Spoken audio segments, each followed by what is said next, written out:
Hi, my name is Mike Reagen, and I am a composer. I've been doing music for video games for about the last 15 years.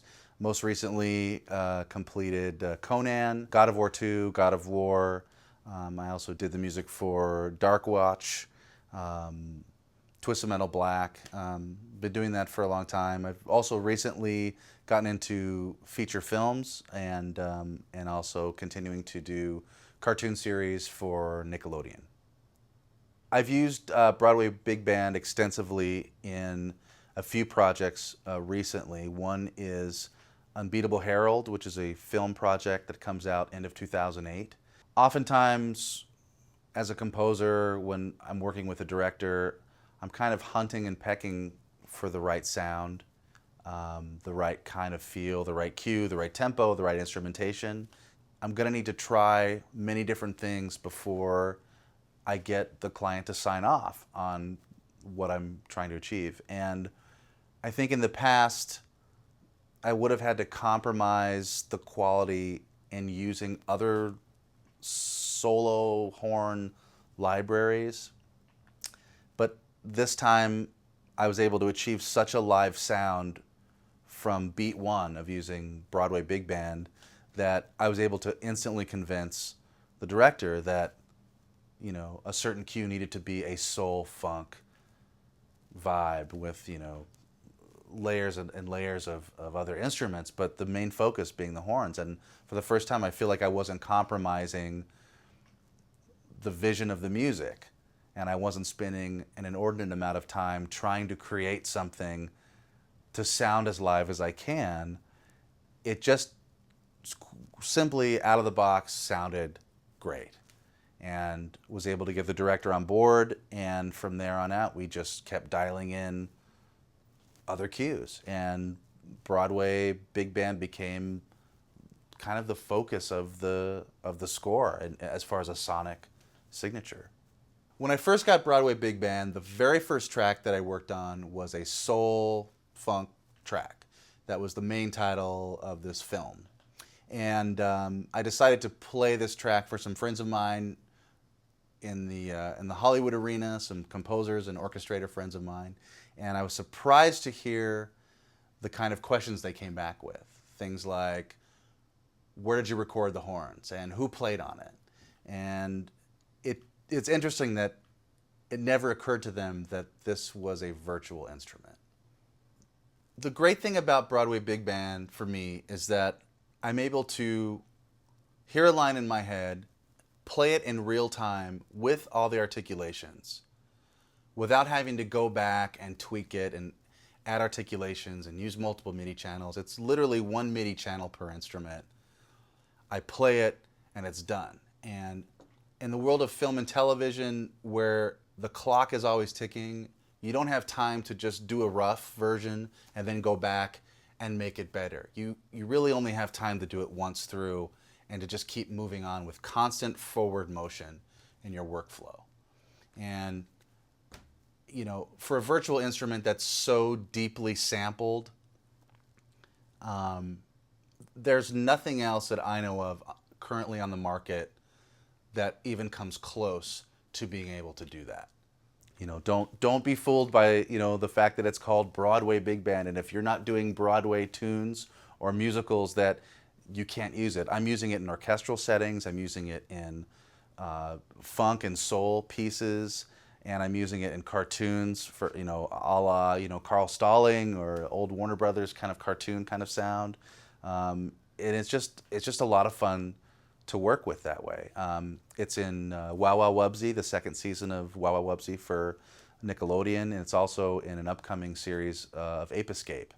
I use it extensively. It's the main focus of the pieces that I'm writing. I find Broadway Big Band to be revolutionary. I would say that this is revolutionary because it makes me feel something. And it's hard to take science and make it into something that touches the human spirit. And that's what I feel when I'm using this library. It actually helps me write better because I'm spending less time playing scientist and more time playing composer and musician because I'm playing an instrument. It's hard to explain. I feel like I'm playing a live instrument, and I've never really felt that the way I feel with this library. There's a lot, there's other libraries out there that do true legato, that do these different articulations, but I haven't come across one that takes, a solo horn and transitions as well between all the articulations and has as many articulations to choose from. It makes it more fun. I feel like less like I'm working and more like I'm making music. I don't know how to play saxophone, but I know how to play Broadway big band to make it sound like I recorded a saxophone or like I played a saxophone. The articulations that it has are so extensive that I'm constantly having to refer to the manual to find deeper ways of expressing what I want to express. But even without that, just out of the box, I don't have to, even if I just use a few of my favorite articulations, it just sounds like music. And I haven't heard articulations and samples connect this way. It's just seamless. However these guys are doing it, it's different than anything else that I've heard, and it's definitely different than anything else I've played with. I don't achieve this sound except with live players. And, given budget and time to do so, I would layer. I don't think I would ever replace the things I'm doing with Broadway Big Band with live players. I love blending and combining different sounds, and the sounds are so lifelike. I'd feel like I was combining live horns with other live horns.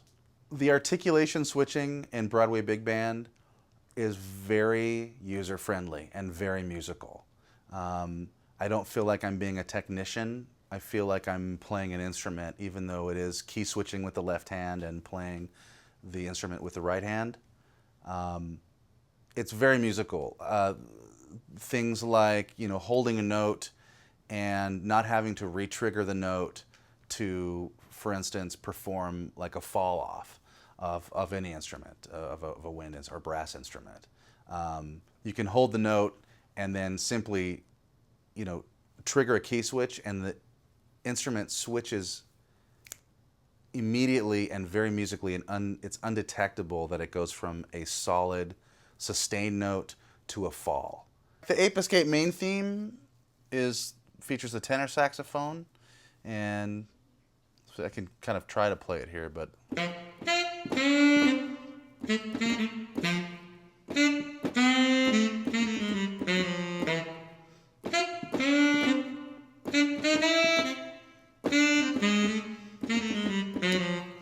so that's basically the main theme, and that's not using a whole lot of articulations. It's just some shorts and longs, but you work it into a track, and it sounds like this.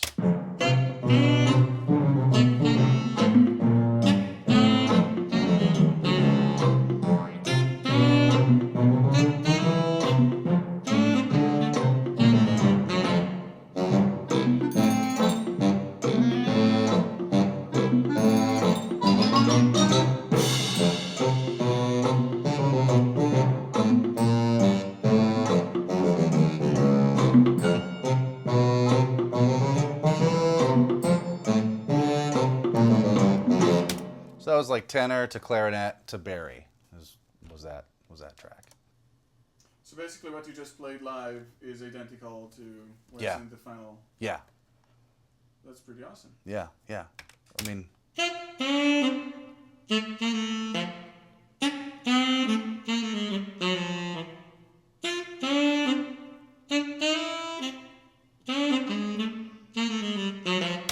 And the cool thing about it is, even though there are staccato and staccatissimo articulations, like,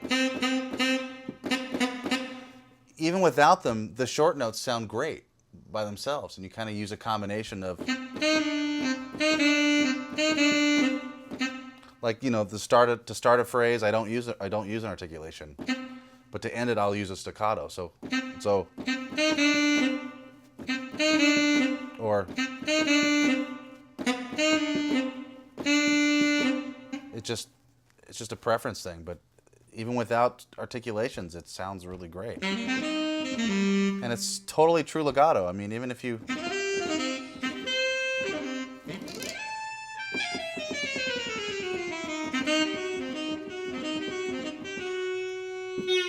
And that's what I mean about triggering an articulation live. Like, you can hold a note, and then whenever you feel like letting it fall, you can just throw the articulation in, you know? Or you can fall up whenever you want to hit it. Usually before now, I'd have to pick samples that would, in the file name, it would say straight to fall 6 seconds, straight to fall 2 seconds, straight to fall 9 seconds, you know. And it's like, I don't want to have 50 mini channels for whatever I might need, because I never know what I need. And this way, you can just just like trigger it whenever you want to. It just makes the workflow quick. I've got one instrument, one MIDI channel that has a ton of different articulations. One of my favorite one is the trumpet.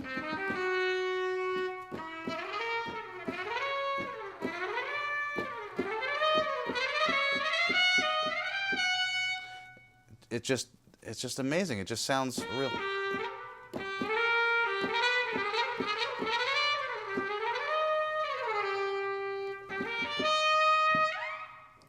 It's just musical. You can just play with it all day. The clarinet is just gorgeous.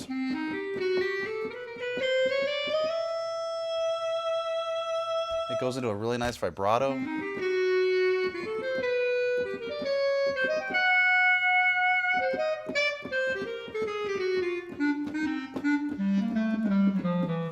It's awesome. Workflow-wise, I mean, these things sound so good by themselves. I rarely have to go back and fix things. I think the only thing that I've found myself doing is to make sure that all my notes are legato. Like, if I really want the instrument to sound realistic, and it's usually user error on my part when it's not sounding right. It's because of how I'm playing it.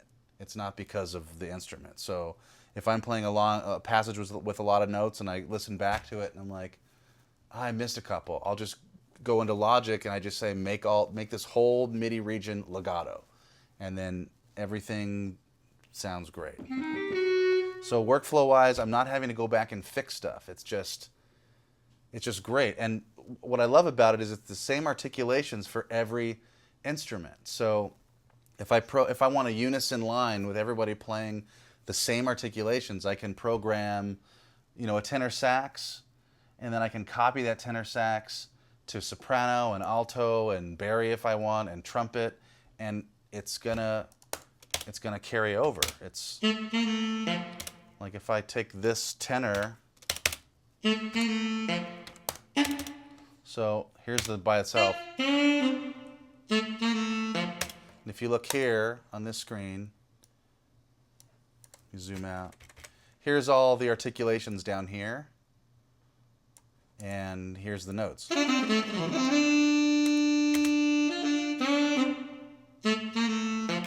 And because the articulations are the same in every instrument, I can just copy this instrument to the alto part and play both of these together.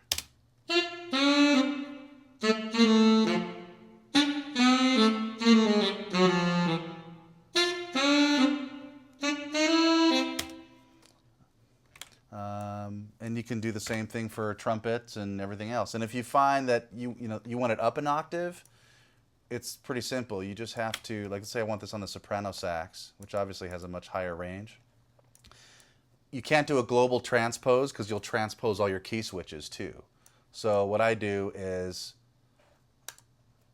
I go select all the notes and then deselect the key switches. And then I'm kind of old school, so I'm sure there's a faster way to do it, but I'll grab this and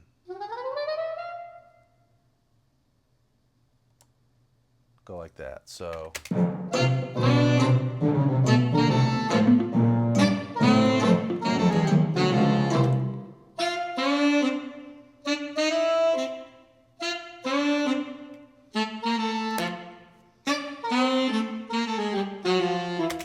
let's say I want to put this on the trumpet, 2. So now they're all play together. Let's listen to the trumpet by itself.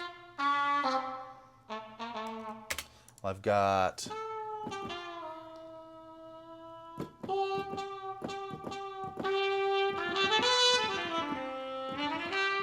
So I had to turn the plunger off of the trumpet. So now I should actually put this up an octave, because that'll sound cool. So deselect the key switches and go back in and... So now it's... So now I've got trumpet, tenor, soprano, all together.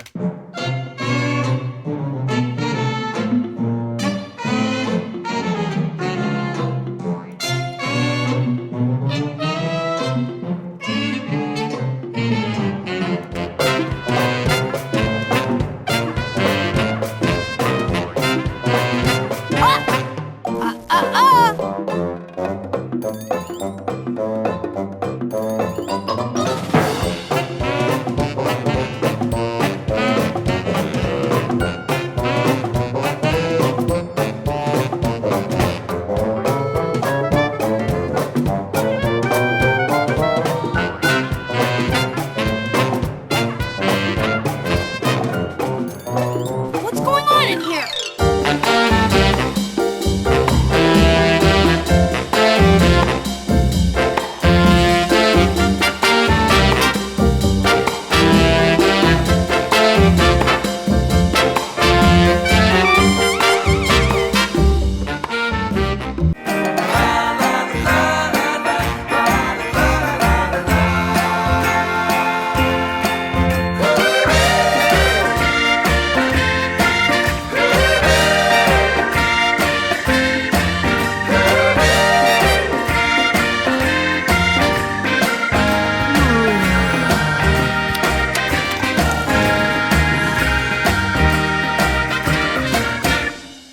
The genesis of me being interested in this was hearing the demos on the website, and I couldn't believe that it was. First of all, I figured that whoever programmed it needed multiple computers, and tenor sax had its own computer, and trumpet had its own computer, and that it was going to be very complicated. And I've been using a lot of pieces of software that stream information off the disk, and once you start really taxing the computer, you start getting clicks and pops and all these different problems. And then there's the whole technical issue, and then there's the whole aspect of excessive programming to make it sound realistic. And with Broadway Big Band, I have neither one of those problems. It plays, it works. I've got one computer dedicated to it, and it just works. And I don't have to go back in and spend a lot of time programming it. I was actually kind of skeptical in the beginning that this was I'm sure this is an amazing piece of software to use, and I'm sure it took 5 months to make one demo. But the more I started to mess with it, I realized that it's just really easy, and it helps the workflow. It helps inspire me to write melodies that I wouldn't otherwise write, because it sounds realistic. It's almost like I'm being educated about music and being reminded of all the different articulations that are available on an instrument because it was in the software. I'm so used to working in the box and working with software that I have to be reminded, oh yeah, just because I don't have an articulation in some other piece of software that's very basic doesn't mean that I shouldn't be able to hear that I shouldn't be familiar with those articulations, that I should remain musical. And Broadway Big Band is actually kind of teaching me and reminding me of all these articulations. Oh yeah, you can do a fall up. Well, why do I forget about that? Well, that's because the sax patch that I've been using before Broadway Big Band didn't have it. And so I just forgot that you can't, about all these other articulations. So it's great. I'm reminded of music comes first, and you need the science and the players and everything else to support what's in your head and your heart first. And I feel like I can do that again. It's kind of like shifted my paradigm from let me write music that the computer will help me to sound real. So I have to go off samples first and then ideas second. And now I can reverse it. Now I can go, I'm hearing a sound in my head, a horn part in my head, and I know that I don't have to worry about it. Like, I know that I'll be able to accomplish it and get there really quick because it's easy to use. I should say something about the mic placement and the different mic positions that you have available for every instrument in Broadway Big Band. It helps me create anything I want to create. If I need like a salsa kind of track, I'm going to do a really close mic. I'm going to choose close mics for all the instruments. And then, but maybe for the solo, I'm going to use a mic that's, something that's more off mic. It just allows me a lot of flexibility to be able to hear different genres of music in my head and know that, I can always go to Broadway Big Band to find not only the instrument I need, but the mic placement, the recording that I need.